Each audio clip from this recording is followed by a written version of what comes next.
autism diagnosis as an adult was very different, very, very different to process, very difficult to understand. My whole life, not just in work, but personally as well, I'd felt misunderstood. I'd been assumed as direct. I'd been assumed as rude. And I wasn't. My brain was just working so much quicker than everybody else's. I didn't have time for niceties, or I overlooked politeness. Yeah. And it became a real issue for me. So I had to rethink, how I am, who I am, and how I am at work, and where I want to work, and where I want to make that change. So I moved from the corporate world very bravely to the world of supports, the disability services sector, and it was quite a big change for me. And I felt, I really felt that shift. All of the things that used to be important to me were no longer important to me. Being a CEO wasn't important to me. Serving people in the community that were vulnerable, that needed help, was important to me. What if the thing you're struggling with right now is actually setting you up for the life you'll be proud of in 10 years' time? Welcome to What I Wish I Knew at 30, the podcast where we strip back the highlight reel and talk honestly about the moments that shaped us, the doubts, the detours, the breakdowns, and the breakthroughs that followed. If you're someone who's building a career, a business, or a life, and sometimes wondering if you're doing it right, you're in the right place. Before we dive in, make sure you hit subscribe or follow wherever you're listening. Every week, I bring you real conversations with people who've lived a lot of life and share what they wish they'd known sooner. Today's conversation is going to be a powerful one. My guest is Sarah Exton, Managing Director of the Creative Care Company, a complex care and disability support specialist for participants in the NDIS scheme. Sarah's journey includes determination, adversity, and more than one or two hard-earned lessons on the way, lessons that we will learn that probably completely reframed how Sarah now sees success. And there's a moment in this conversation where Sarah will share those challenges, decisions that didn't go the way she may have wanted, and things I know so many of you will relate to. So stay with us, subscribe wherever you're listening, and let me introduce you to my special guest, Sarah Exton. Sarah, welcome to What I Wish I Knew at 30. Hi, Fran. Thank you for having me. You're very welcome. I'm very much looking forward to our conversation. We're actually quite fortunate because we have met in real life, and a lot of people now that actually come to the studio, we're from all over the world. So I'm really excited to talk to you today on What I Wish I Knew at 30. So Sarah, let's rewind the clock. Not as far for you as it is for me, back to 30. Yeah. Take us back to your 30-year-old self. Paint the picture. Where were you living? What were you doing day to day? And explain for our listeners, what were you quietly worried about at that time in life? Yeah, it's a really good question to start with. I was married. I was living in Melbourne, completely alone in terms of family. So I'm obviously from the UK, so I was living in another country. Very little amount of support back then. I was married. My son was 9. I was working in a full-time job in the automotive industry. It was your average 9 to 5 daily grind, really hard work. I was in a male-dominated industry. I have nothing negative, no negative connotations about the automotive industry, but as a young 30-year-old, it was pretty challenging. Young 30-year-old British girl trying to navigate her way through normal business, normal working daily life was really hard. I was raising my son, running the household, trying to find time to look after me in and amongst all of that as well. I was super social. I was out all the time. I was mum and job by day, and I was out partying hard through the night. So I think it's good just to paint the picture that I was burning the candle. I was doing everything. But at the same time, if I look back now, I wonder, was I truly happy with where I was? I think I thought life was literally just something that you showed up for. I don't think I had any major goals or really any pathways or plans. I knew I wanted more, and I knew I was in a real mundane part of my life, but I didn't know how to go about getting it. I was just in a real kind of like a flat line, really. I was just showing Yeah. up every day. Yeah. Yeah. I mean, if I'd met you back then, or if we'd met back then, would you have said you were confident, or were you kind of just convincing yourself you were? I'd say I was confident. But I think, again, words of advice for someone who, when they're 30 is like, never think you know everything because you really don't. I think I thought I knew a lot about life, and I think I thought what I knew what I was doing, but really I had absolutely no idea. We weren't in bad shape as a family. I'll share that I'm divorced. I'm now divorced. I had a good 11 years of marriage, but I'm now divorced. We weren't super far ahead in terms of where we wanted to be, but we weren't doing too badly either. We were both in good jobs, or what we thought was good jobs. And yeah, we were just getting by. We were just getting through the day, really. What did you think at that point? What does success mean to you, looking Mm. back at that time? And how different is that definition now? I think at that time, I thought at 30 years old, my most critical role was to be a good mum. I think that was my number one priority at the time. And I was trying to do a little bit of work on me and my personal success in the background. But ultimately, like fundamentally, I felt like my role was to be a mum. Now, he was 9 years old, so he was just starting to turn a corner, less needy. He was always a very Mm. an evident young boy as well, my Ollie. So, he was needing me a little bit less and less. And I could feel my wants and desires starting to creep in. And the Mm. one thing I would say is that year, or even, 30, 31, 32, that is actually quite a critical time career wise. You can either settle in and just keep doing what you're doing, or you can saddle up and you can get ready to start moving and make some serious decisions about where you want to be and what you want to do. I was surrounded at that time by a lot of people who were way more successful than me, way more hungry than me, had way more stuff going on than me. And I'd kept my life pretty simple. And I could feel at 30, okay, hang on. I think I want a little bit of that. I want a little bit more than that. And professionally at work, I was really competitive, like really, really competitive. It got in the way sometimes. I think might have caused a bit of a stir. I really did. I was confident. I did know what I was doing at work. But yeah, I think I would most definitely say it was a turning point for realizing what I could do if I really put the time and energy into. So, what was something that you were absolutely certain about at 30 that you now realize you had completely wrong?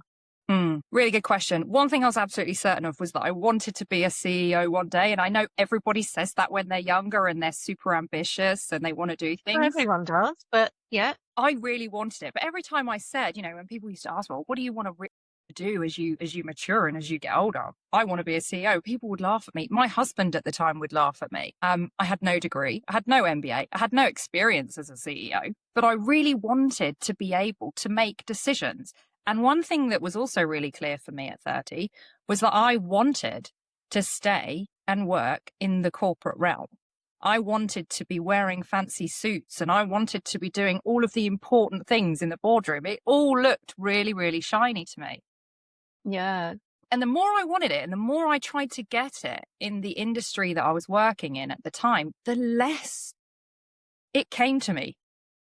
Like it really became less and less available to me, and it became more clear that actually this is not going to happen for me, not in this sector, not in this world. And just shortly after I turned 30, something quite big happened to me that sort of changed my perspective on all of this. I still want to be a CEO and I still want to make decisions, but what I started to question was actually in which area, in which industry, in which part of, the working world do I want to be making these decisions in? Because FMCG and supply chain work, as you know, Fran, is quite brutal. Really, Yeah. when we're work, and again, I'm not discrediting any industry or any service, Yeah. but it's very much about making money.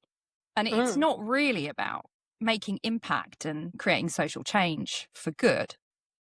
And I realized, the reason On the that, surface, it might be. yeah, and it can sell really well. But when you look at what it actually does, it turns over, the company that I was in at the time, it was turning over products that weren't really benefiting anybody. They were just turning over products, Anyway, shortly after I turned 30, I was diagnosed autistic. And I was actually always known that I was identified I was ADHD, but I never really paid any attention to that. Tried not to let it get in the way. But the autism diagnosis as an adult was very different to process, very difficult to understand. My whole life, not just in work, but personally as well, I'd felt misunderstood. I'd been assumed as direct. I'd been assumed as rude. And I wasn't.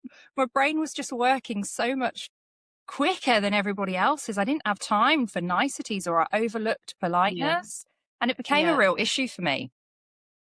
So I had to rethink, how I am, who I am, and how I am at work, and where I want to work, and where I want to make that change. So I moved from the corporate world very bravely to the world of supports, the disability services sector. And it was quite a big change for me. And I felt, I really felt that shift. All of the things that used to be important to me were no longer important to me. Being a CEO wasn't important to me. Serving people in the community that were vulnerable, that needed help, was important to me. I took a pay cut. I was on a reduced salary, but I was so mentally satisfied with what I was doing. I felt very much like when people asked me what I did, I felt good about what I did, and I felt good about where I was going to work and the outcomes that I was getting at work. And I was able to share good news stories that actually uplift people when they hear them too. It's not about making money. It's about people getting out into the community, transitioning from prison, starting their lives again. We do a lot of complex work in this industry. And so, the general satisfaction for me at work completely transformed. And what was I love really, that. Can I just say for everyone that's listening, it's really important to notice this, because this part of the story matters later. That change from the money-making machine into impact, into service of others, and the ultimate fulfillment that it brings. I'm sorry to interrupt you, but I just wanted to point out for our listeners, because it's so important. Yeah. And I think what was really interesting about it, at the time I didn't realize it, but now I can honestly say that I don't really know how to explain this. Like, when I stopped wanting to climb the ladder and started wanting to get really good social outcomes, the opportunities and the management roles and the leadership roles and the strategy roles literally came rolling in. And it got to the stage where I was like, okay, I understand now. Passion in purpose is so much better than passion to conform, like just to have to go to work and have to make money and have to pay your bills and you have to show up. Like, it's so much more powerful when you're working with purpose and you've got a really solid why. And it comes out in everything you do. It comes out in the way you actually hold relationships at work. It comes out with your client relationships. It comes out in the quality of your documents, in the quality of your reports. It comes out in everything. I think that at 30, in the job that I was in, if someone had told me that I'd have gotten my first executive gig at 35, become a board member at 36, and started my own business at 37, I would have said, that's all the stuff I want, but I never would have thought I actually would have done it. And I certainly wouldn't have done it, and certainly wouldn't have been able to achieve that in the corporate world. I had to go to that not-for-profit space and learn everything there was to learn quickly. And I really found my people. I found my tribe, and I found what I wanted to do. I felt like I fitted in. Being neurodivergent didn't really matter. No one cares. No one cares. They don't. Exactly. So it was a really quite a a transformative period of my life. That 30 to 36, 37 was Yeah. huge, huge.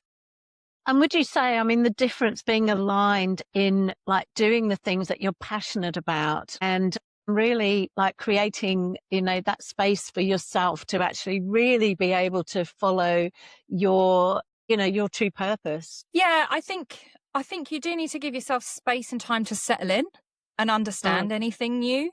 I don't know if I'm going off topic with this one, but No, you're fine. You're fine. I think one of the things that I did when I first started the business was I started to read books and try and find motivation to do things better. There was a Mm. lot of things that I didn't really know how to do. There was lots of Mm. stuff that I knew how to do really well, but there were really like areas of like unknown, uncharted waters. So I Yeah. read a book called The Atomic Habits by The James Clear. habits. You Yeah. probably know it. A lot of people have read it. Yeah. It's not about knowing everything. It's about, growing by 1% every day through habits or different Yeah. behaviors or whatever it is. But I think for me, that was a real pace changer. You don't Yeah. have to know everything straight away. You just have to start to get to know it, and everything else will follow. Um, there were lots of people who had lots to say to me when I started the company and when I was working in executive roles. I think you've got to be really careful about the advice you choose to take and the advice that you choose to leave on the table. I agree. 100% agree. And my older brother, said to me once, I was talking to him about all my general life challenges, and he said, Sarah, always look at where the advice is coming from. Mm. Only take advice from people who are leading a life that you want to live. Yeah. Because too many people were like, starting a business is easy. Oh, starting a business is easy. If you know what you're doing, it's easy. Just go ahead and do it. I'm working in a regulated landscape, Yeah. heavily occupied by, quality and safeguarding commissions, compliance heavy, all of this really hard stuff that you can't just do. Wing. Yeah, you got to know. And so, yeah, the learning journey is quite an important one. And looking at where you get your advice from is also a really important one. Huge. And I think that's a massive point. The amount of people that have suddenly become coaches, the amount of people that have become business coaches that have never run a business, or sales coaches that have never actually sold anything. All of these things, accountants that, work hand to mouth, financial advisors that earn 50,000 a year. It's like, are those the people you want to be talking to? No, of course they're not, because they haven't done it. And I think that's very, very wise advice from your brother. So, Sarah, just tell me about a moment that probably at the time felt like failure, rejection, or everything falling apart. What was the part that no one saw, the internal battle of that you were really having while trying to keep it all together? And I know there's been some. Yeah, there've been many. Look, I was working in an executive role for quite some time when I was building my business on the side. And, there's that saying, isn't there? You use your 9 to 5 to fund your 5 to 9, and then you use your 5 to 9 to build a life that you want. And I was fully embracing that.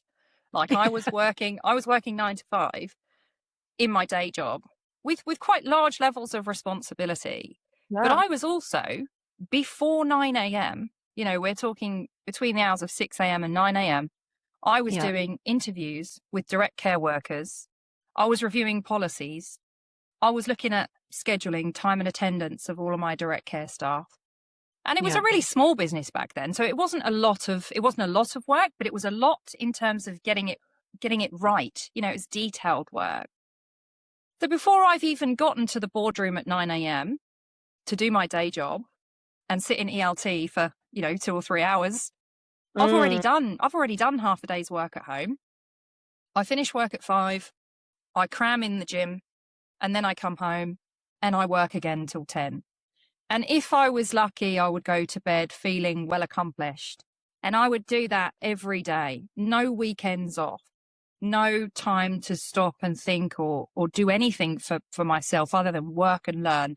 That, for anyone who's doing that, anyone who's building a business on the side, that deserves a very big pat on the back and a high five, because nobody You'll tell people, I was working all night or I'm working on my business. They go, oh, yeah, that's great. That probably means she's sitting in a coffee shop somewhere and, doing whatever. It is hard work. It is, and especially the business that you chose to go into. Yeah. It's super compliant, and rightly so.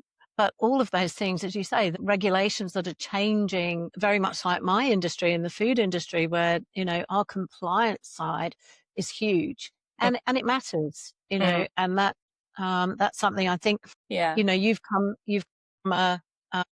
from the UK, where I think I'm going to really maybe not say maybe shouldn't say what I'm about to say, but we came from regulated background, a very compliant background, and I've seen that massive difference. I mean, Australia is building more and more and probably becoming more so, but yeah, super, super important. And compliance is a massive thing that has to be done. I mean, was there a point that you nearly gave up? Was there, did you nearly change direction? And, what stopped you giving up?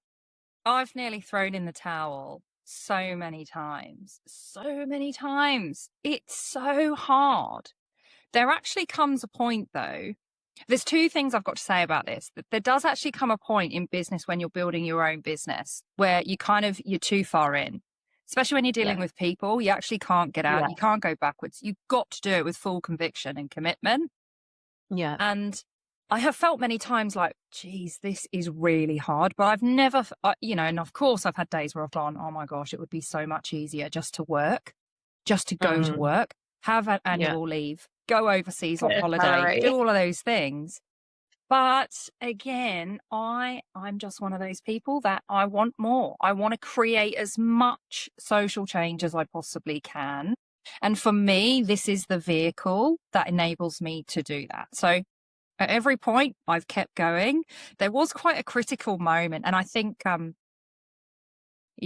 anyone who's juggling multiple things, again, they deserve a medal because it's not easy. But to anyone who's juggling multiple things, there does come a time where you also have to make a call on what is the most important thing to you and what is the priority in your list. And for me, that time came around August last year. I had to go through, if you're familiar with, audits of any kind, whether you're in the financial or services space, I had to go through an audit from an NDIS perspective, from a quality perspective with the company last July.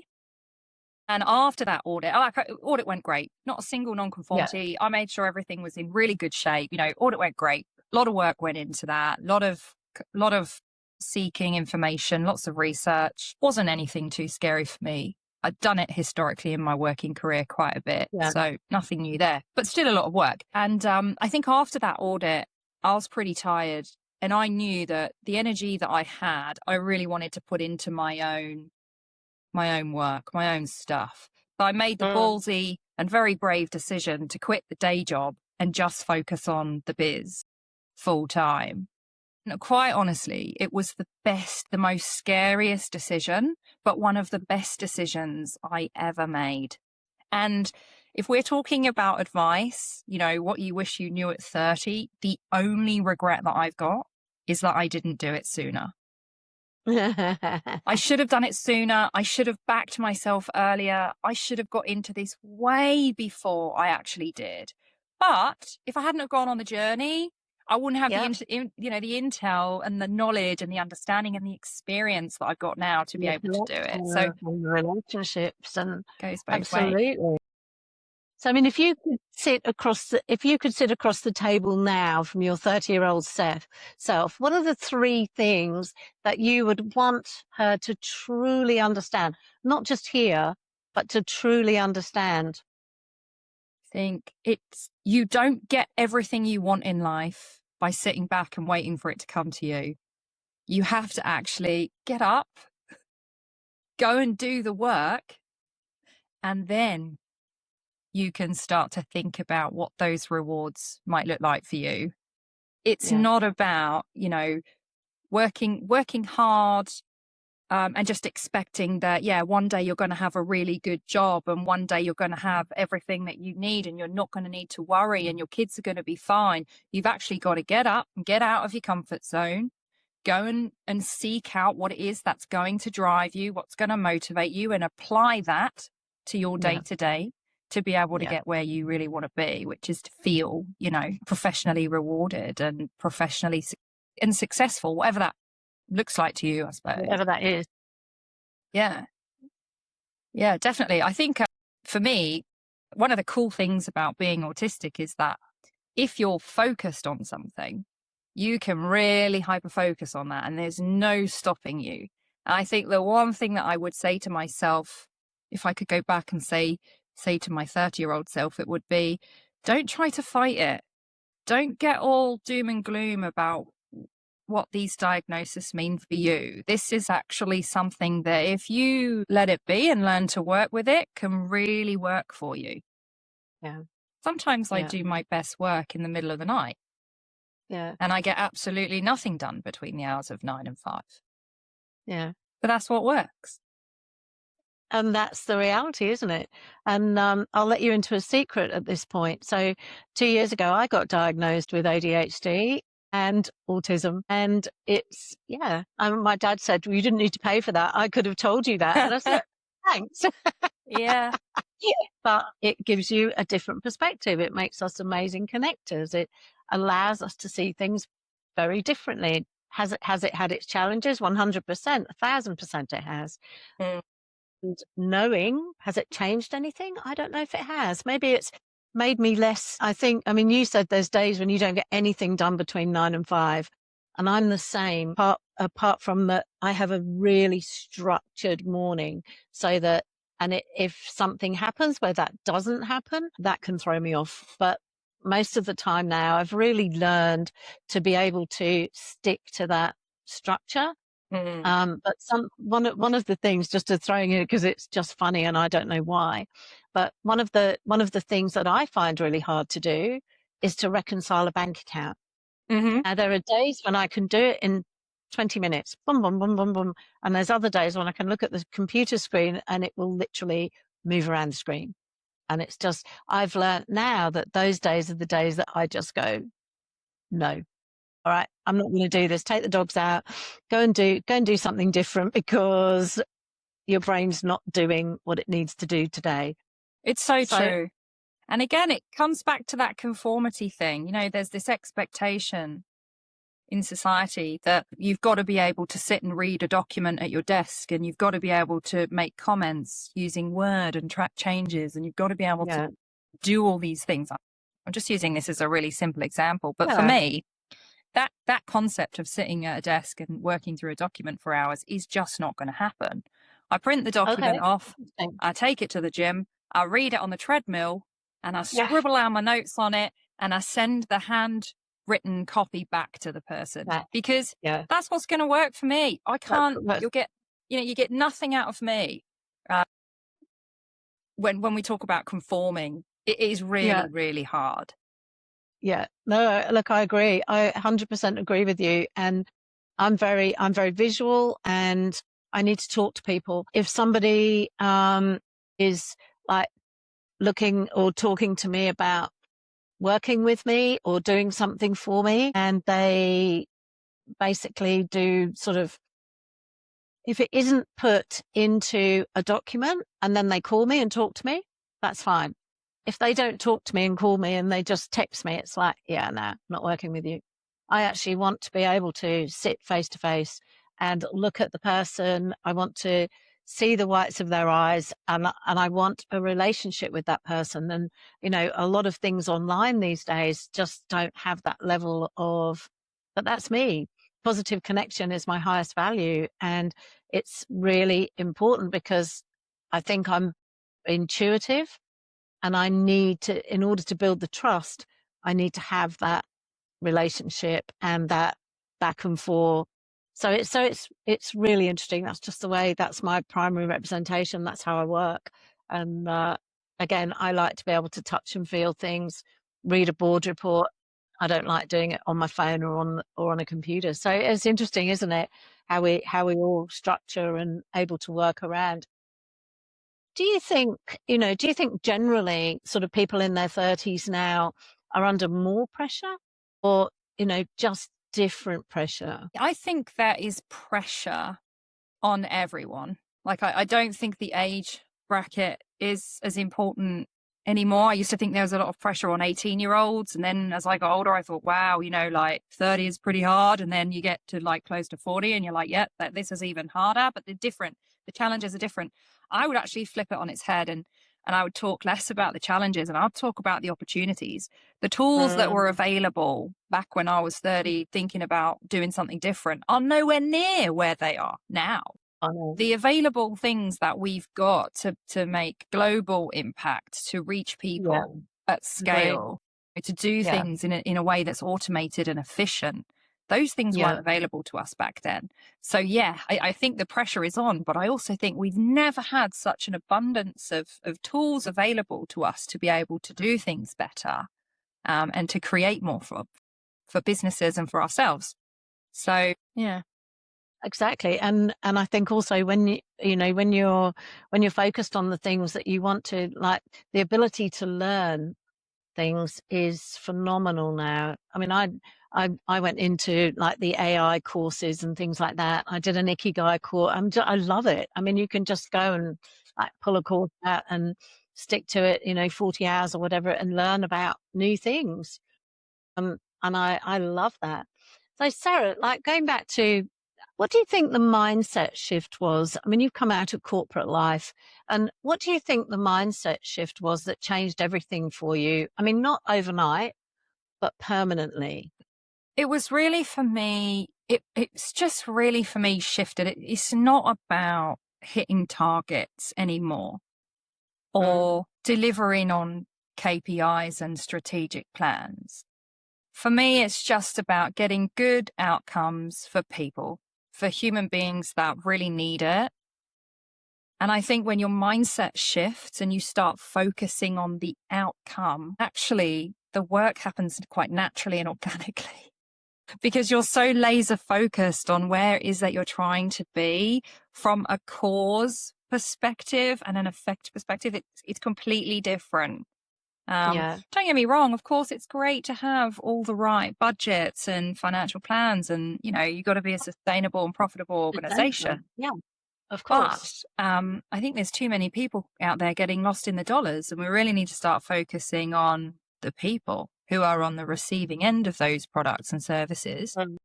And I also think, to anyone who's working in direct care services or any kind of personal service, one of the best things that's really helped me is to make sure that I've met every single one of my clients or participants or customers. There's different language in this sector.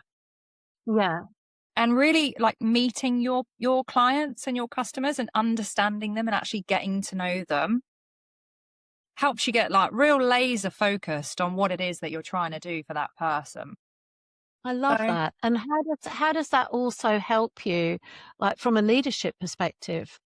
Well, it gives you context, right? Yeah. I've had lots of people historically in my professional life, and I've been in executive meetings and had arguments about why our customer data is so important. And when I mean customer data, I'm not meaning, okay, where they live, their age bracket, their gender, their how they choose to identify. I'm talking about their primary diagnosis, their secondary diagnosis, who they live with, what their goals and aspirations are, and really like understanding who they are as people. And I've always been asked, like, but why is that important to us? Why is that important to us? And, this a human. This view is changing over time. I think businesses and leaders are becoming more and more open to really getting to know who their customers are and what the experience looks like for their customers. But for me, it's like a fundamental. I wouldn't send any of my staff members in to do a support worker role without having met that person first. I want to make absolutely sure that what they're asking is deliverable. What they're needing is deliverable, and that it can be done safely. So that was a real mindset change for me, like just getting in front of your people and getting in front of your customers. It really shifts the landscape. 100%. And it's critical. 3 years ago, I was in a situation where I actually needed help. And I was recovering from bowel cancer. And for me, it was an incredibly vulnerable time because I'm not used to having anyone help me. I wasn't used to being somebody on the receiving end of someone who had to come in and shower me and take me to the toilet. It was never in my wildest dream that that might be something that I had to do. And the level of care that I received at the hospital with Peter Mac was fabulous. The level of care that I had afterwards when I came home, my children were amazing, but my eldest is a doctor, so she was working at times. The others, came from America. My boys were incredible and they babysat me during ICU, when I was in chemo and everything else. But sort of as I came out of that, I was still, they had to go back to work. And the level of care was scary. Scary. And and I think that's probably, when we sort of started talking and, really interested me about what you guys were doing was because it's so important that, that you understand what people need. And I think the companies that I became involved with at that point through necessity didn't understand that. I had different people every day. I had to explain to them, as much as I could do to get my head off the pillow, let alone talk to them about what I needed. So I really applaud that because, I've got a little bit of experience about how confronting and how difficult that can be. Having that as a core value is huge. I'm great now. I'm fine now. Yeah. God forbid I ever get back to that point. But yeah, really. COVID was a really interesting time for anyone receiving direct care at home, particularly aged care services. It was quite a difficult time for care providers. And I do recall working at the time for a really large provider, awesome time working there.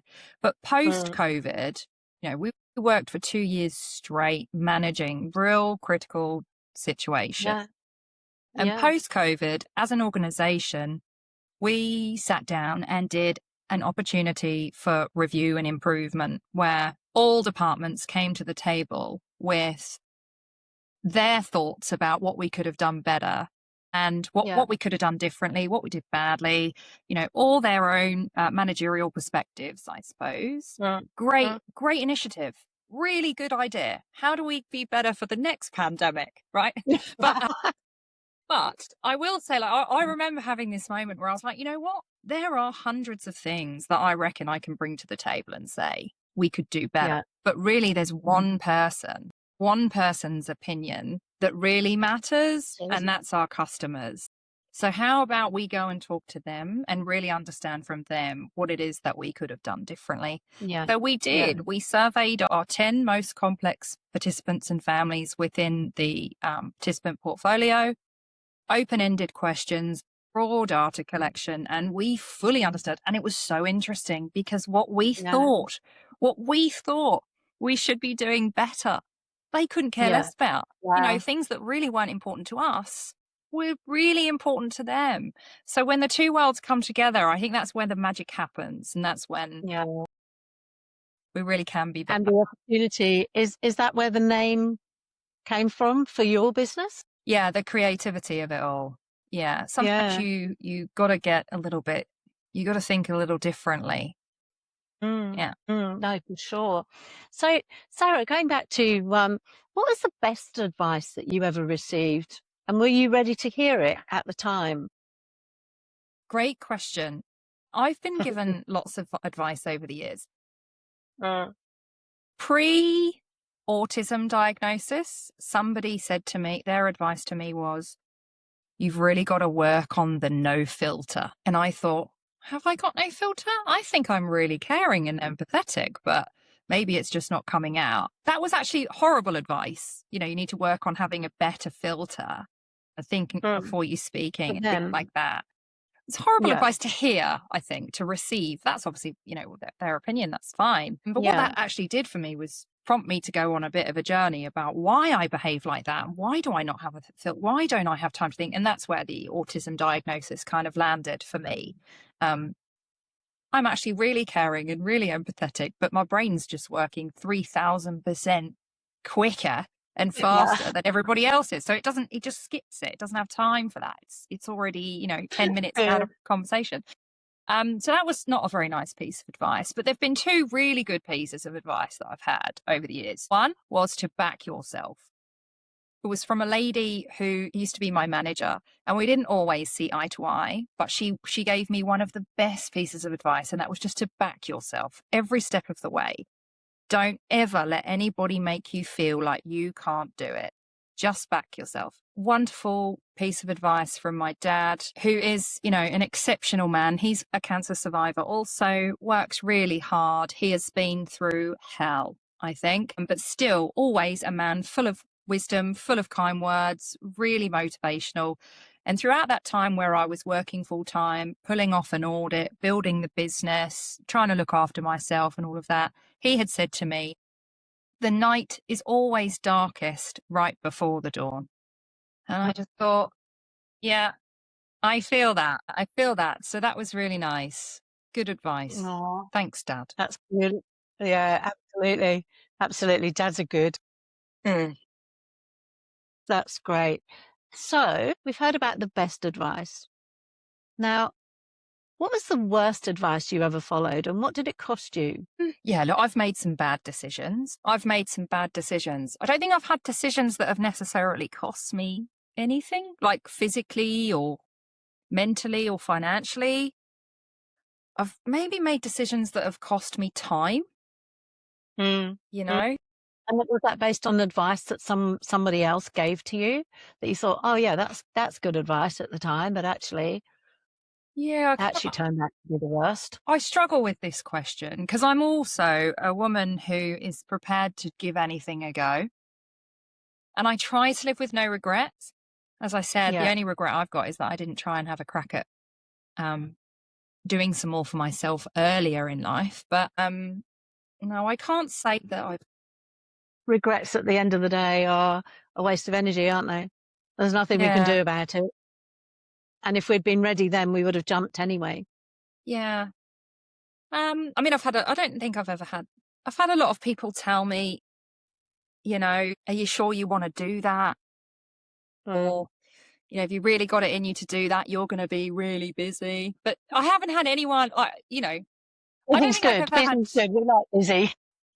Yeah, and maybe this is a cool thing, maybe this is one of the cool bits of my journey, is that because I've been guided so nicely and so beautifully by my family, a lot of professional connections around me, I've always been able to second guess advice, or I've always been able to fact check stuff, and I've always been out there, testing what other people might think. So if I'm looking for advice, I'm real intentional on the type of advice that I'm going for.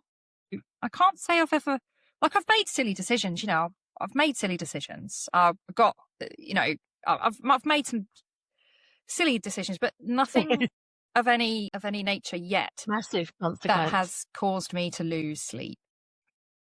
Oh, that's awesome.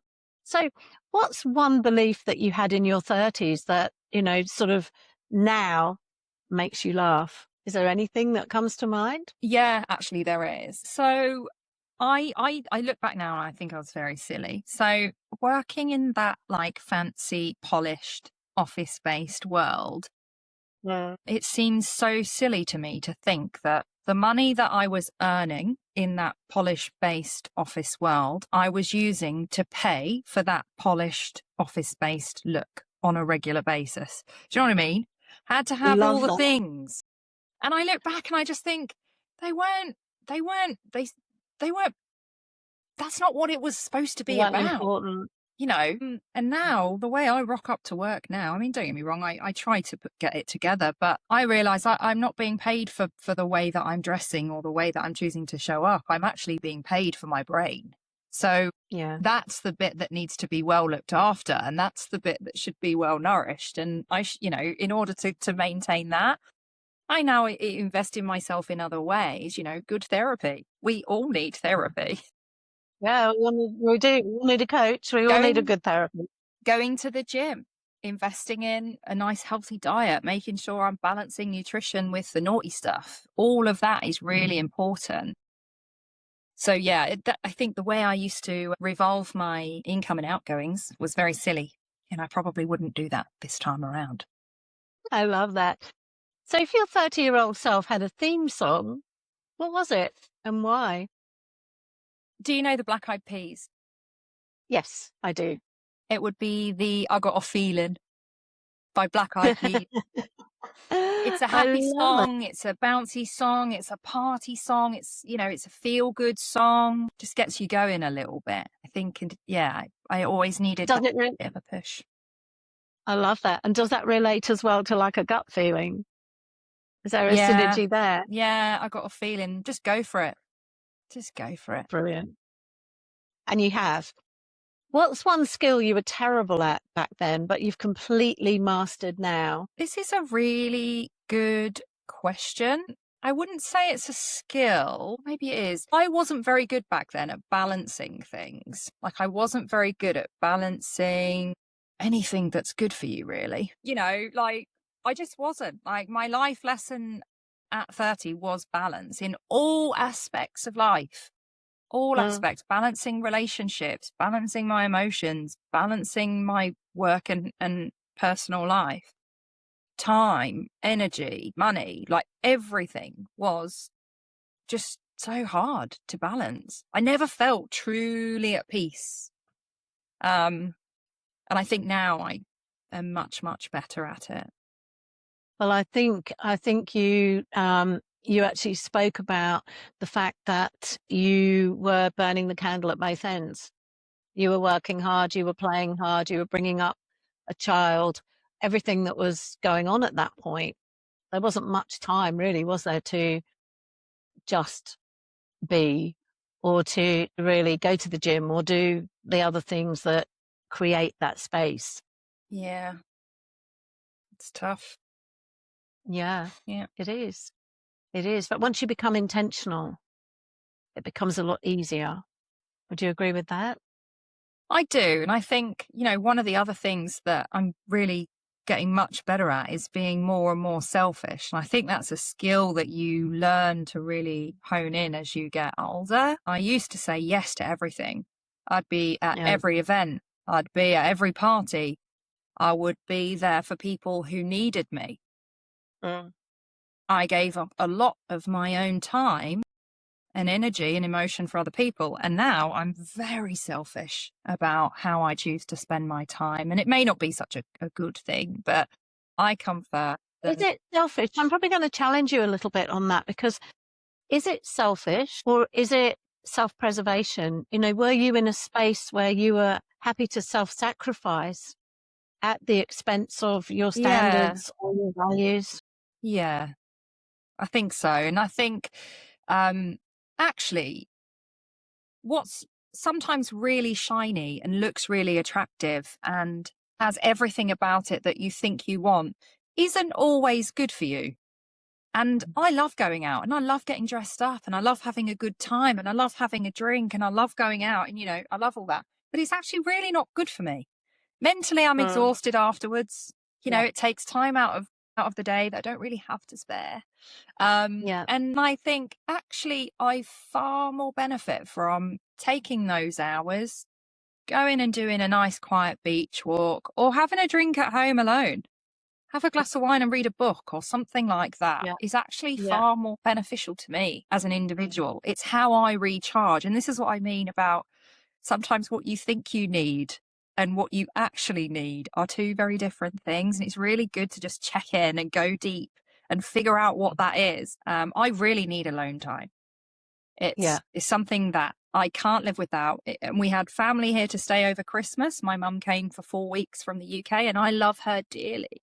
But one of the things that I really noticed while she was here this time around was how much I really need a couple of hours a day of quiet time. Yeah. Different things going on, aren't there? When you're running a business and you've got those things going on, they don't stop. So it's actually really being in that space where you're mentally clear enough to deal with the challenges that work throws up every day, or, you know, the things that you need to do, because that has to be, it relies on you. Mm. It's, yeah, I can completely understand that. And I think as we grow older, we become more intentional about things that are important, and we understand the things that are important. Yeah. And of course, spending time with your mum is really important. Yeah. I mean, yeah, she comes once a year to see me. Yeah. And she spends a long period of time here, usually Christmas or, you know, New Year's or something like that. Yeah. I'm struggling to travel more and Yeah. more recently because of what I've committed to, and I'm finding that really Yeah. hard. So again, you know, I need to make sure that what I am doing for Yeah. myself is really valuable to me, and, you know, looking after me and stuff like that.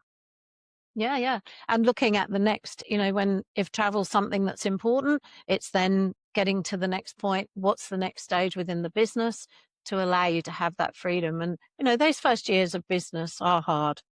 You have to sacrifice. Anyone says that life balance, it's not. Life goes out of balance when you're focusing on building something that's worthwhile, sustainable. But, you know, that's a season. It will change, and you will, you know, you'll make that happen. So just moving on from there, if you could have lunch with any historical figure, who would it be and I why? love this question. And I think for me, and it might be a little bit doom and gloom for some, but I would like to have lunch with Anne Frank. Do you know Anne Frank? The story of Of Anne? course I do.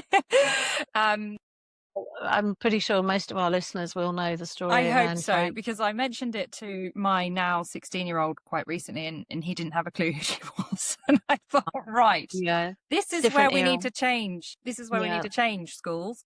Yeah, no, the story of Anne Frank for me was a really, really touching one. I just thought that the courage and the emotions and the things that would have gone through her mind Mm, would be something that I'd love to unpack with her in the most delicate way.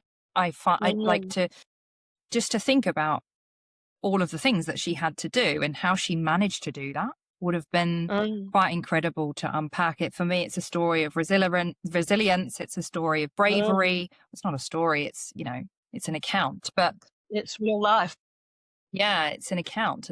But yeah, I think that's something I would find incredibly valuable and interesting. And I, you know, like in it, I've always been sorry to the guys who might be watching or listening, but I've always been a believer of women. You know, I'm always about women should uplift other women, and women really should be there for women, and we can't be tearing each other down, because there's a lot of it. The girls are as bad as the Yeah. guys sometimes, and the guys are as Mhm. bad as the girls.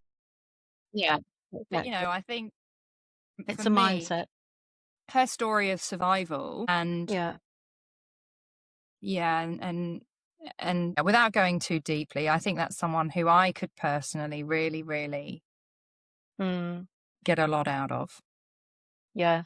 100%. And to truly understand, I mean, the mindset that she had and that she had to build in order to survive what she did. Like, Mm. absolutely phenomenal. Yeah. And yeah, incredible. And moving on from that, and you're right, that is a bit somber, but All right. no, not at all. So this one's going to be a bit funny, and it's going to hopefully make people laugh. What indulgence or guilty pleasure are you totally unapologetic about? Wine. I think everybody must say the same thing, or do they? I don't know. Look, apart from Some people the say chocolate. yeah, look, apart from the me mentioning earlier that can be really quite selfish in terms of how I spend my time, and I will not apologize for that. But aside from No. that, it's yeah, look, I am one of those people that enjoys a glass of wine to really bring me back down to baseline, and that's that. And I will do that That's on a fair. Monday or a Thursday or a Saturday or a Sunday, whichever day. Whichever day is wine day. Whichever day it is, and I won't apologize for that. I love that. If someone is listening, you know, and they're in the middle of their own messy chapter, whether it's in business, in life, right now, what do you want them to hear most? If you're not happy with where you're at, You are totally capable of changing it. And the day you wake up and you think, I don't want to do this anymore, you shouldn't do it anymore. There's always a way, and there's a will and there's a way. So you've just got to go deep and find it. I love that. And if you could go back to the exact moment that everything felt uncertain, what would you whisper to yourself? I think aside from the usual comforting things that you would want to say, you'll be okay, you've totally got this. It really is that until now, you've actually been okay. And until now, you've managed to conquer everything that you've put your mind to. So why wouldn't you be able to do it moving forward? I love that.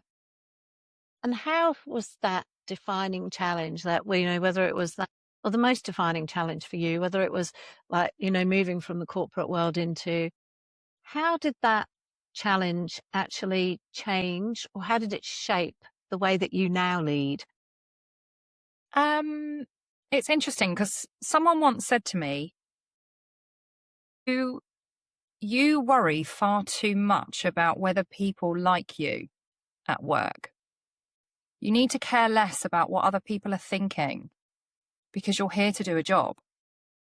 And I remember wholeheartedly disagreeing with the statement and the comment, because I truly don't think people will want to work with you at all if you don't have a mutual level of understanding, respect. And so for me, getting to know people, the people that you're working with, whether that's internal or external, is really, really important. And seeing them for who they are, not just what they bring at work, but who they are and how they're choosing to really show up, and have fun with it. Have fun. I love that. Sarah, thank you so much for sharing your story so honestly. I've really enjoyed our chat.